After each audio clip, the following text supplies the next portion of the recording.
Hello and welcome to News Central TV. I'm Darshan Usman. The headlines. Nigeria's Labour Congress suspends protest, extends ultimatum given to federal government. Senegal's National Political Forum calls for presidential election to hold in April. Chad set for first election after political transition to civil rule. Details of these stories and more shortly.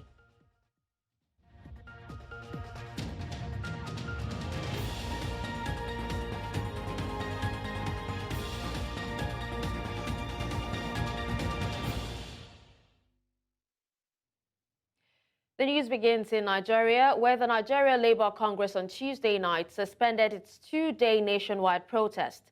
Labour, in a communique at the end of its National Executive Council meeting, said the objectives of the protest were achieved on the first day of the demonstration. Nigeria is battling rising inflation, food inflation, forex crisis, economic hardship, and high cost of living occasioned by the removal of petrol subsidy, attracting protest in parts of the country. The presidency had engaged Labour leaders in a last-minute talks on Monday night, but the meeting ended in a stalemate as the NLC insisted that the protest was going to hold. In the meantime, Nigeria's parliament has assured the nation's organised labour it will engage with the federal government to address demands raised by Labour. This was as members of the Congress took to the streets of Abuja on Tuesday to express their displeasure over the rising cost of food, escalating insecurity, and the failure of government to implement agreements reached with the union. Marvelous Obomanu completes the report. The protest was called by the Nigeria Labour Congress, and it held simultaneously across many states of the country. Members of the organized labor converged on the Labour House, displaying several placards expressing their displeasure. The protesters then took to the streets of the capital, chanting songs of solidarity. Members of the Congress say government has not lived up to its responsibilities, thus the rising hardship being witnessed in the country. This is not just a symbolic rally, but it is a rally to signal to the people in authority that there is problem in the land. People are dying of hunger. People are dying of banditry. Insecurity is everywhere. Kidnapping is everywhere. You kidnap a poor man, you ask for millions. Where is he going to get the millions? This is not the first time we are here. We were here before. So it's because of their inability to take action that prompted us to be here today again. The chairman of the Senate Committee on Labor and Employment, while speaking to the protesters on behalf of the leadership of the National Assembly, assured that efforts will be done to address their demands. We want to assure you that this letter will be discussed immediately at the plenary session. The leadership of the National Assembly feels what you feel. We will. We will hold them to their word.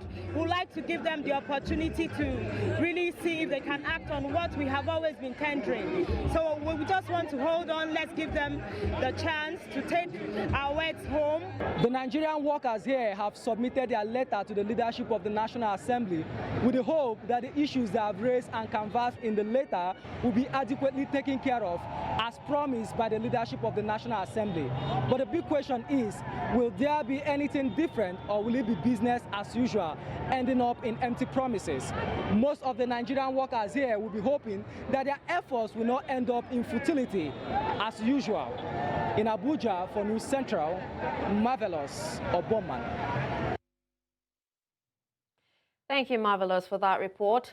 Now, have you ever experienced a situation where the Nigerian police lived up to the saying, "Police is our friend"? Well, the video you're about to watch right now is a mirror of such saying.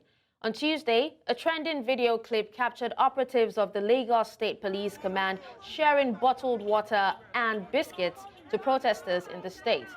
The protesters had converged at Ikeja Bridge in the early hours of Tuesday to begin the two-day nationwide protest. In a statement by the police force, that's the PRO, that's the Force Public Relations Officer, ACP Muyiwa Adejobi, the police had pledged to provide protection for the protesters so as to forestall miscreants and hoodlums from hijacking the protest.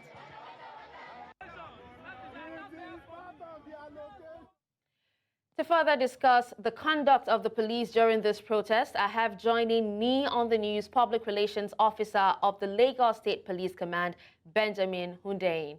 Hello, Benjamin. Thank you so much for joining me. Good morning, and thank you for having me on the show today. Good morning.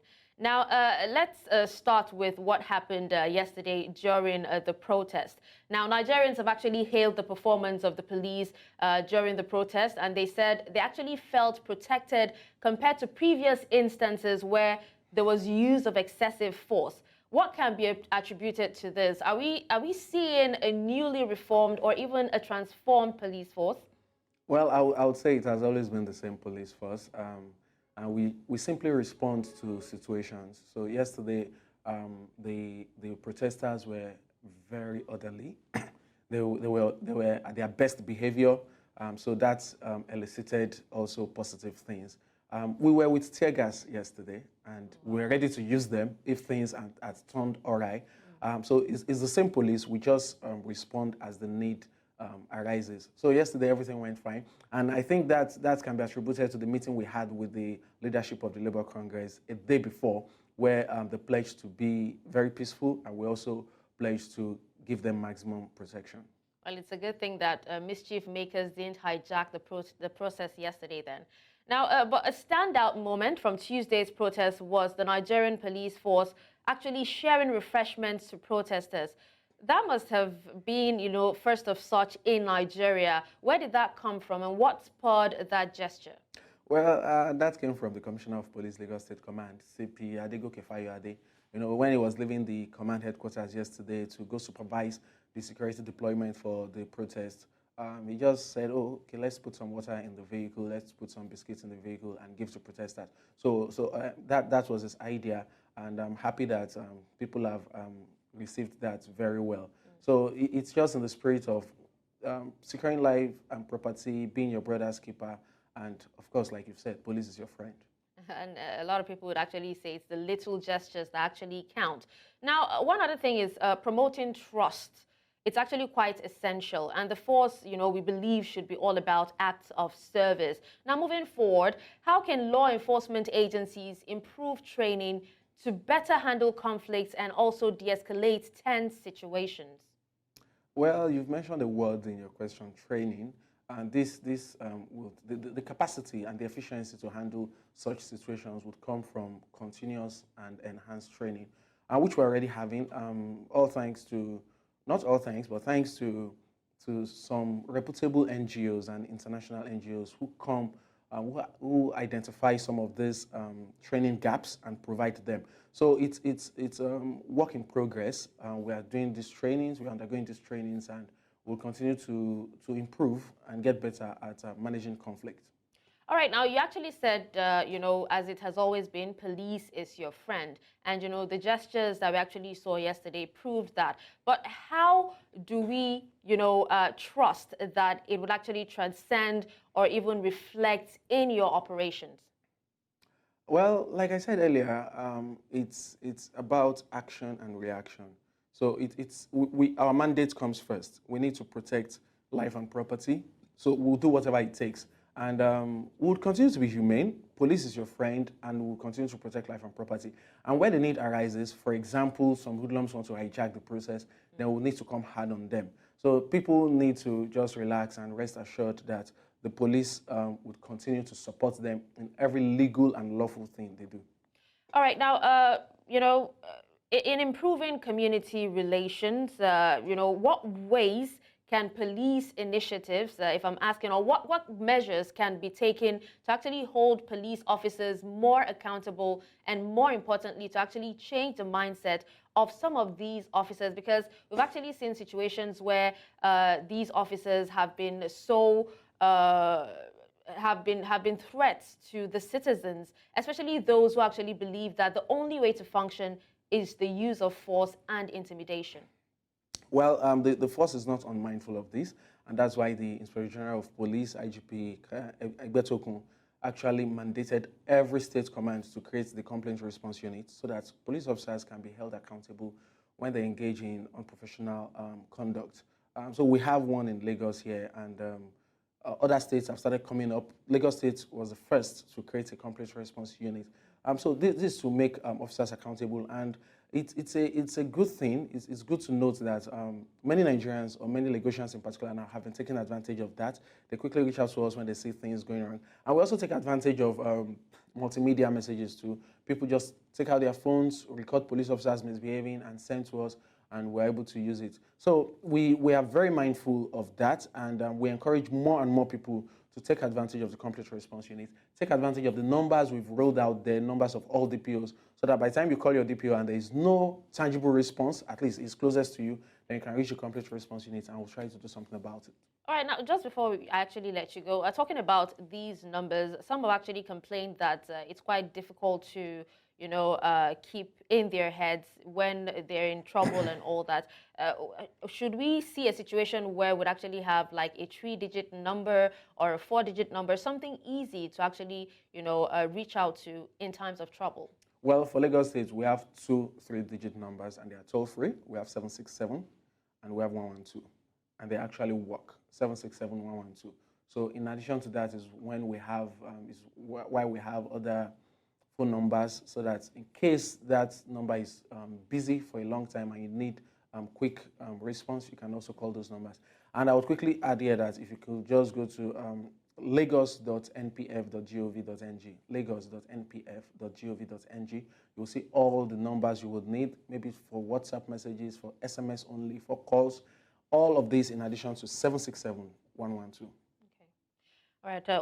Thank you so much, Public Relations Officer of Lagos State, Benjamin Hundeyin, for joining me on the news and speaking on this. Thank you for having me. All right. News Central now continues after the break.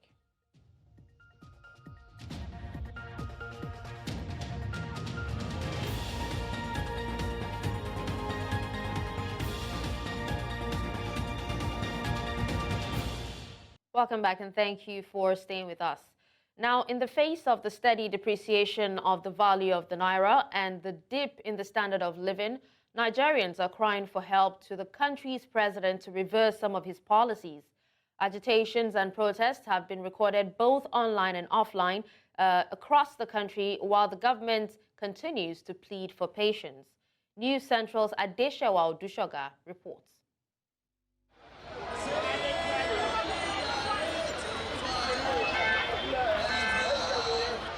Nigeria is a country with enormous economic potential, but is currently facing several difficulties that have led to widespread suffering among its people. The current predicament is complicated, but the economic hardship has since taken the cake, with outbursts and protests spreading across the nation.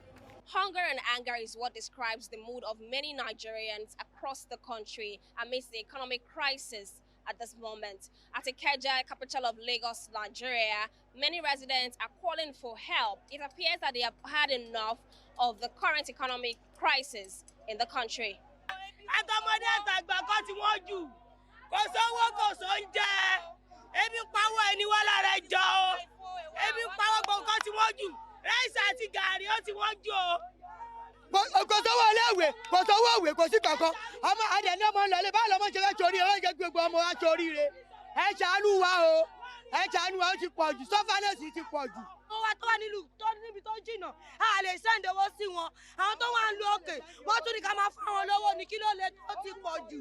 This suffering is too much. We are suffering and smiling. Even my 2 children is in university. Even coming for 200,000 3 days because my mother that helped me for 150,000 day before yesterday. Because she just get admission of recent. For me to add Gary from village to come to Lagos, is it easy? Cost of Gary is 2,800 naira.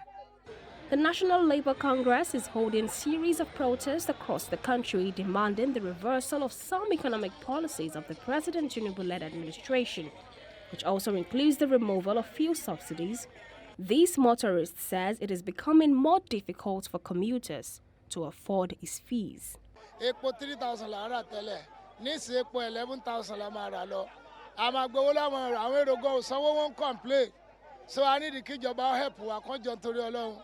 Gbogbo owó tán kó mọ́ra wọn lọ́wọ́ kan kó sílẹ̀ fún àmẹ̀kúnnù kó ṣàwọn náà tó máa sáàb torí pé àwọn gangan ni wọ́n kówó lọ́wọ́. One of the most popular means of disapproval of government policies and performances in Nigeria is through protest, one that is sometimes laced with strategies or sponsored by the opposition. But in this case, the people are calling for an end to hunger drawn from the rising cost of living in the country. Many have also insisted not to join any form of protest, citing traumatic experiences from previous protests. This is Garden Fawayeme Freedom Park, a park that is known to be the nerve center for all forms of protests happening in Nigeria. But in an unusual turn, the site is unusually empty, even amidst the series of protests happening across Nigeria. In Lagos for News Central, Adeshawa Odushoga. The Central Bank of Nigeria has raised its benchmark interest rate, known as the monetary policy rate, to 22.75%. This is the highest MPC rate increase ever, coming for the first time in 8 months. The cash reserve requirement was increased to 45%. Now, this was announced by the Governor of the Central Bank of Nigeria, Yemi Cardoso, who chaired the Monetary Policy Committee meeting for the first time since he assumed office in September 2023. In 2023, Nigeria's MPC adopted a distinct approach, steadily increasing the MPR across 4 consecutive meetings, ultimately reaching a substantial 18.75% by the end of the year. I have joining me on the news to discuss this, a public affairs analyst, Shola Omolayo. Hello, Shola. Thank you so much for joining me. Good morning. Good morning and good morning, Nigerians. All right, so Shola, many analysts have predicted an increase in the interest rate as the outcome of the MPC. And now we have 22.75%. Were you surprised by this at all? Well, I think the best way to live a healthy life in Nigeria is not to pick surprises in government policy. All you just need to do is to wake up in the morning and just imagining where the government train will be leading us to. Getting to hear this detail about the governor of the central bank policy, I don't know where to place it. Is it that they are trying to, I see them towing the part of this, the IMF policy in putting pain on Nigerians. With the law, with what we are having before, around 18% who had survived the policy of loan tracking in this part of the world. Who? Now you are increasing it to 22%. Understanding the way we run our policy in the banking sector, how viable would that even be? And whoever gets himself involved in such a loan, which environment are you going to be working with? Is it this tense environment that your security is not assured, either of the physical part of it or the economic part of the security of policies? How do you think Nigeria is going to survive on all of this? All right, but Shola, some have actually argued that, cash push inflation can be curtailed by raising inflation rate. Is Nigeria experiencing this? And what other mechanisms can the Apex Bank actually use to tackle inflation? See, the problem of our country is the fact that we are taking knowledge away. We are not consuming the knowledge of that elementary man on the street that that normal man on the street that has that elementary knowledge to work with. There is an elementary knowledge that could transform the economy of this country, and we are not toying it. The problem we are having now is what I can see as a sabotage from one sector of the government. Look at the women that are shouting there. They are not concerned about the lyrics of your grammar. They are not bothered. All they want to see is to Here are a simple language of hope. And how can you run an economy when your citizens are not involved? You are calling in an entrepreneur, guys, to rise and do stuff. How do you want to do it with this 22%? No matter the language you are going to be speaking. See, my sister, if you cannot handle the system from the streets, that woman that you call a market woman, if the economy is not running, the local business, if it's not running fine, you can't get it right. Running abroad to say you want to bring in foreigners to come and do business there, they will not come. And if they are coming, they want to come and make profit from our foolishness. That's what we are saying here. All right. It's not that there is. Shola, not that the policy is that the problem we are having is the policy to assess a fund that will meet the needs of the people. My sister, can you try and work with the industry where people can get diesel at a reasonable cost to bring in food from Kano, to bring in food from Borno, and to transit our own product from the south here to the north? All right, Shola, now, while you might not agree, but the CBN governor, Cardoso, says he aims to tackle the inflation and has actually set the inflation target of 21%. So are you saying it's not achievable? How? Suffer head must go, Jeba head must come. Think of that lyrics. Suffer head must go, Jeba head must come. You must first put food on the table of the people, the masses, before you begin to talk of policies. These policies are meant for the big men, not for the young guys. Okay, so but what about the intervention programs that the CBN is actually affirming that, you know, it will no longer be involved in? It will. Such as the Anchor Borrowers Fund. No, you say it will. All the palliative you've been getting, what has it cost us? What has it given to us? All government policies putting enforcement into some areas, what has it yielded? Well, security, let's give it to them. They are trying. If you really understand the trend of what is going on in this country for the past 6-7 years, you can begin to say, okay, they are doing stuff with just a reduced force, because our forces are not that many to fight this cause. I am telling you an elementary knowledge. Last year, January, February, bringing in items from the north, a trailer will take something like 700,000 or 600,000 from you. Now, any trailer that is going to move from the north to the south you are going to pay them nothing less than 1,150,000 to 1,300,000. How do you manage that? Which policy is going to change that overnight for us? Is it this policy that is increasing your loan to 22? What are we saying? What are we saying? Traveling from here to the east, palm oil, if you know, you to get palm oil from the far east to west, here, you know what it's going to cost you? These are business that the ordinary Nigerians are engaged with. They don't even need your loan to run this stuff. They know how to do their thing.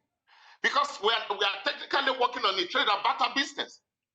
So all these policies of grammar is not going down. It's not coming down. It's not going to be for us. I want to believe that these guys are working for the strong capitalists of this country that I don't want to mention name. Excuse me, sister. There is a man, a company told us that they're going to be selling cement for 3,000 plus by March. What went wrong? What went wrong? Are you not telling me that government told us they will be dictated, they want to come up with a policy of managing the cost of things on the street? Where are we now? Where are we? Where are we? Soldier go, soldier come. That is what we are seeing. I am not saying that the president is not doing stuff. The resources that is coming to the state, how are they running it? Thank God Lagos State is trying to make something. But what of other states? What of other states? What are they doing with their own resources? You can't put this thing to one central governor of a bank to dictate the policies that affect every area is affected. It's not just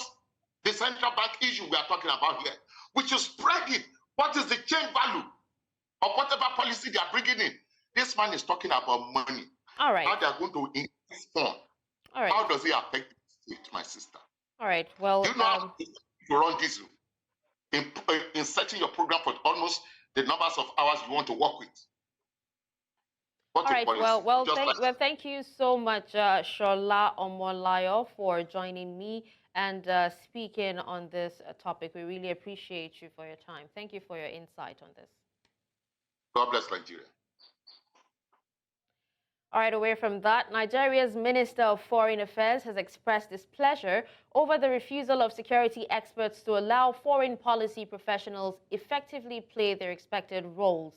The minister made this known during a session organized by the Foreign Policy School for Experts in the nation's capital, Abuja, saying that this affects professionals' ability to resolve conflicts through dialogue.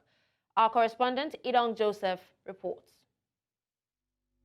As Nigeria navigates through a complex and changing global landscape, the role of foreign policy professionals in safeguarding the nation's national security and economic progress cannot be overemphasized.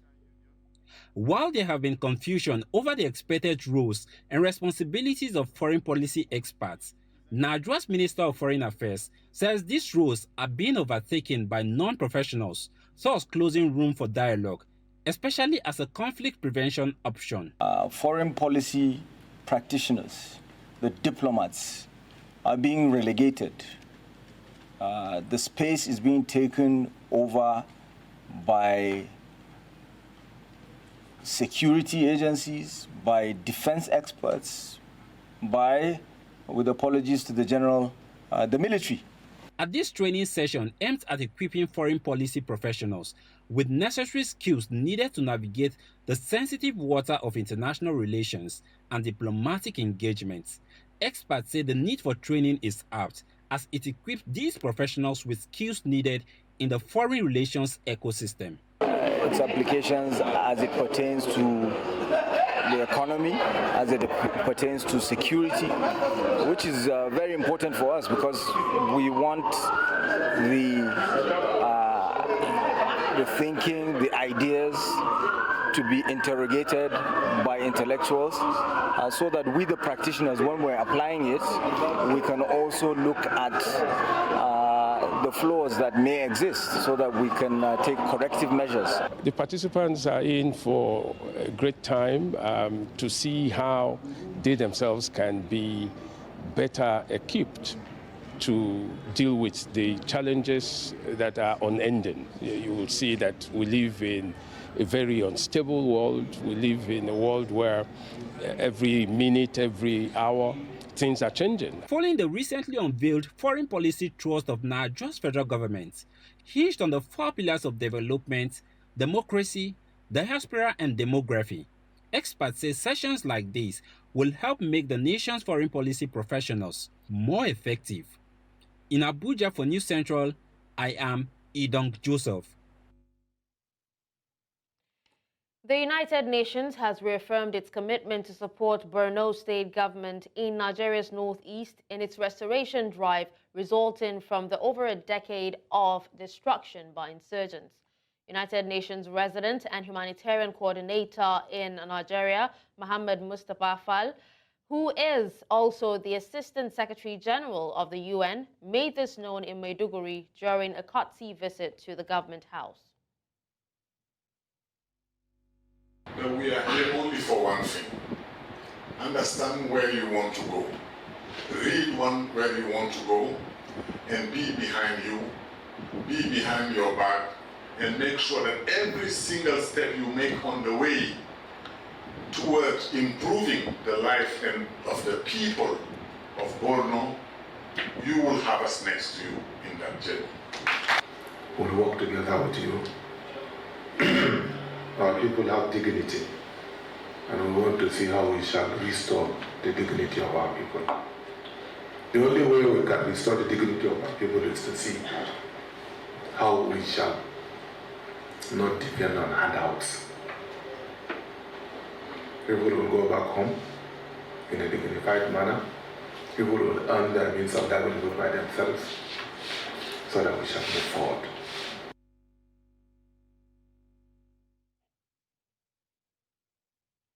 You're still watching News Central now. Coming up after the break, Senegal's proposed election to hold in April. We'll bring you more on this when we return.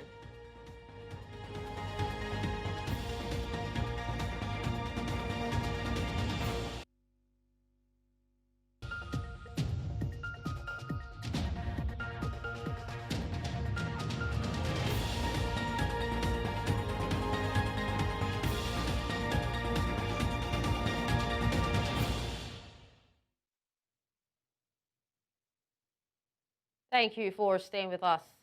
Political crisis talks called by Senegal's President Macky Sall on Tuesday advocated the head of state remains in office beyond the end of his term on April 2nd until his successor is installed. Now, this was suggested by 6 National Forum participants. The participants in the national dialogue said there was a broad consensus in favor of the move, despite the opposition of a number of political and civil society actors to such an extension. The conclusions go firmly against the view of a widespread political and civic movement, which is demanding the poll be held before April 2nd. La date du 2 juin a été la bonne date retenue par 99% des intervenants. Parce qu'on tient compte de l'hivernage. Il faut qu'on fasse l'élection avant l'hivernage. C'est le mois de juillet, qu'il pleut au Sénégal. Ensuite, il y a les mois de carême, aussi bien chez les chrétiens que chez les musulmans. Et puis, il y a des délais à respecter, de 80 jours. On est dans les délais. En fait, les débats ont tourné autour de la question de l'après 2 avril. Et de l'après 2 avril, la position la plus répandue est celle qui consiste à retenir que le président de la République ne peut pas quitter ses fonctions après le 2 avril. Et là, on s'est fondé sur l'alinéa 2 de l'article 36 de la Constitution, qui dit que le président en exercice reste en fonction jusqu'à l'installation du président nouvellement élu. Donc là, je pense que c'est assez clair et que l'idée la plus répandue est que cette disposition-là suffit pour justifier que le président de la République reste en fonction après le 2 avril. Par conséquent, la décision, en tout cas le consensus s'est dégagé autour du principe de maintenir les 19 qui sont déjà validés par le Conseil constitutionnel, avec bien évidemment la possibilité de rouvrir le contrôle des dossiers, parce qu'aujourd'hui il y a une suspicion sur ces 19 de buts nationaux. De la même manière également, les candidats qui se disent spoliés, donc du coup qui avaient des problèmes de parrainage, qu'on puisse réexaminer pour ceux qui le souhaitent. In Central Africa, Chad will hold a presidential election on May 6th. Now, this will end a 3-year junta rule when President Mahamat Idris Deby Itno took power following his father's death while fighting rebels. The 37-year-old was proclaimed head of an army junta after rebels killed his father Idris Deby Itno, who had seized power in a coup and ruled the desert nation with an iron fist for 3 decades. Mahamat Deby Itno had promised to hand power back to civilians and organize elections within 18 months, but added another 2 years of transition. The end of the transition period was pushed back to October 10 this year. L'Agence nationale de gestion des élections peut annoncer aujourd'hui au peuple tchadien qu'elle est en mesure d'organiser l'élection présidentielle avant la saison des pluies. Du 14 avril au 4 mai, campagne électorale pour le premier tour de l'élection présidentielle. Le 6 mai, tenue du premier tour de l'élection présidentielle. Le 21 mai 2024, proclamation des résultats provisoires du premier tour. Le 5 juin 2024, proclamation des résultats définitifs par le Conseil constitutionnel. L'Agence nationale de gestion des élections invite donc les acteurs politiques à se préparer à cette compétition dans le respect de la Constitution et du Code électoral.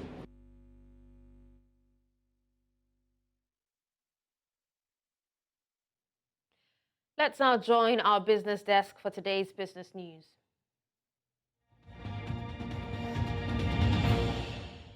Talking business now, the Central Bank of Nigeria has commenced the sale of dollars to Bureau de Change. This was announced in a statement signed by Dr. Hassan Mahmoud, CBN's Director of Trade and Exchange Department, on Tuesday, February 27. The Apex Bank said $20,000 will be available to each eligible Bureau de Change operator across the country. The amount, according to the Apex Bank, is to be sold to each BDC at the rate of 1,301 naira to a dollar, representing the lower band rate of executed spot transactions at the Nigerian Autonomous Foreign Exchange Markets, NAFEM, as of the previous trading day, which can be resold to end users at a margin not more than 1% above the purchase rate from the CBN.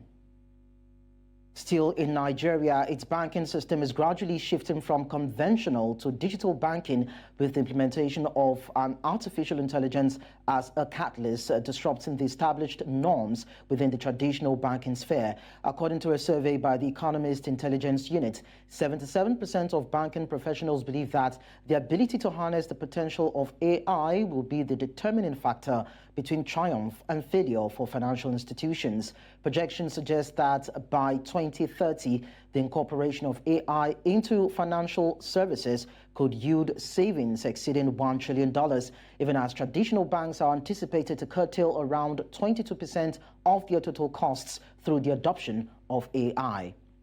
And away from Nigeria, we now tell you that President Nana Akufo-Addo emphasized Ghana's dedication to swiftly complete the external debt restructuring process during a State of the Nation address in Parliament. The West African country, which faced challenges after defaulting on most of its overseas debt in December 2022 due to escalating servicing costs, has successfully restructured a significant portion of its local debt. However, it still needs to reach an agreement with private holders of approximately $13 billion in international bonds. Akufo-Addo stressed the urgency of concluding the external debt restructuring to overcome the crisis and facilitate the advancement of projects that have been hindered by financial constraints.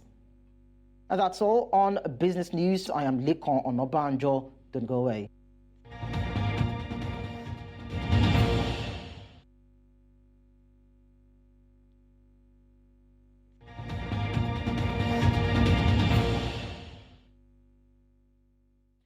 Now in sports, the Super Falcons of Nigeria will play South Africa in the final phase of the 2024 Olympics qualifiers.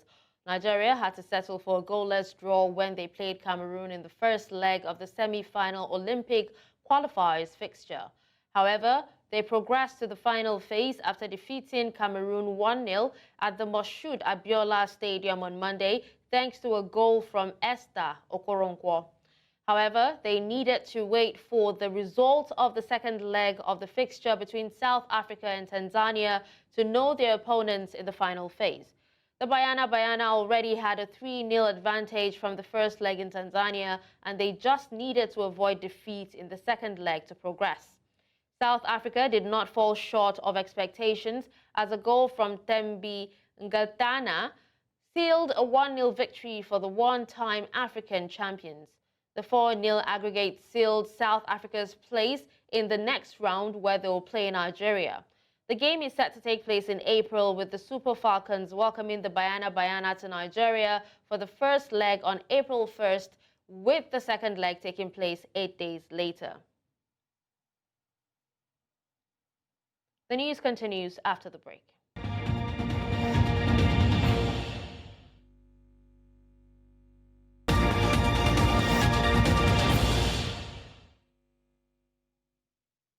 Now, welcome back to entertainment, where South African police services have confirmed the arrest of 6 people in connection with the murder of rapper Kiernan Jared Forbes, known professionally as AKA, and his former manager and friend Tebelo Motswani. Now, speaking during a media briefing on Tuesday night, KZN Provincial Commissioner Lieutenant General Lanlam Kwanzani said each of the suspects played different roles during the operation.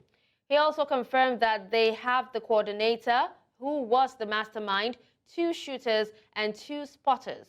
One of the spotters was inside the restaurant watching AKA and his friend on the day. The 6 suspects are due to appear in court on Thursday.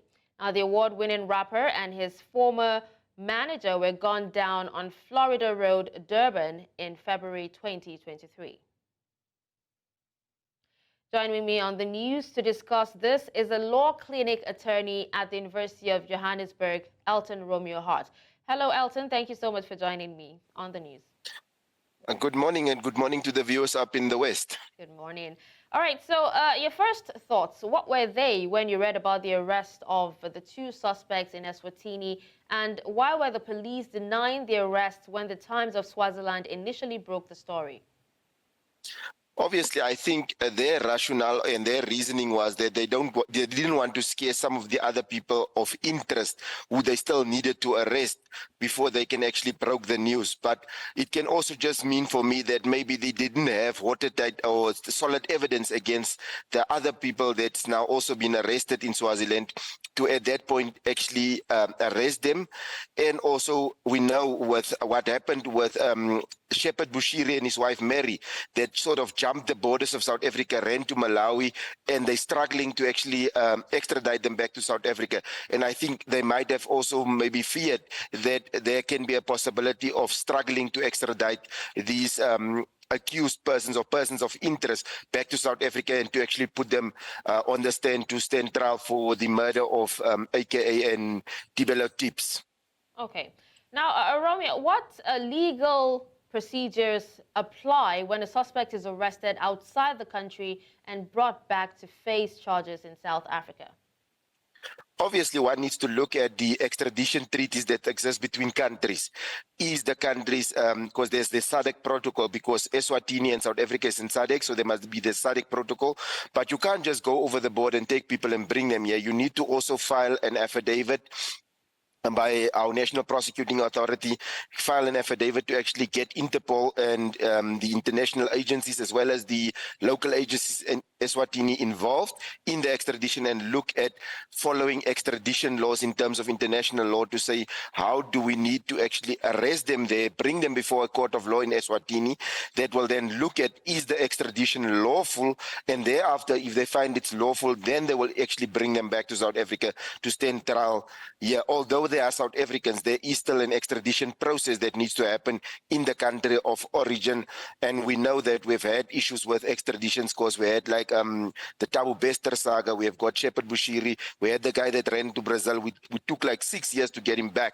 So I think that is the processes, the legal process that they need to first finalize in Eswatini before they can actually bring these accused persons from Eswatini back to South Africa to stand trial for criminal charges in connection with the murder of AKA and Tips. All right, still talking about extraditions, what implications does this type of arrest have for crime solving and law enforcement capabilities in South Africa? What I'm saying is, how does the handling of cases involving suspects arrested outside the country affect public trust in law enforcement agencies? Obviously, we don't have a good record on actually getting the suspects from different countries. It's always a struggle. It's always a difficult task to actually get them back. And that is now because our Department of International Relationships and Cooperation needs to also kick in to have that international talk with the country where the accused or suspect is harbored at that point in time, and actually to make sure that that person will receive a fair trial if he's brought back to South Africa. So all those guarantees must be given by the South African government, the South African law enforcement agencies, the prosecuting authority, that they will give them fair treatment and make sure that their fair trial rights is respected. Once that is in place, then the extradition process can be sort of finalized and they being brought to South Africa and stand trial. In this case, it's a little bit easier because these are also South African guys that is suspects in this case.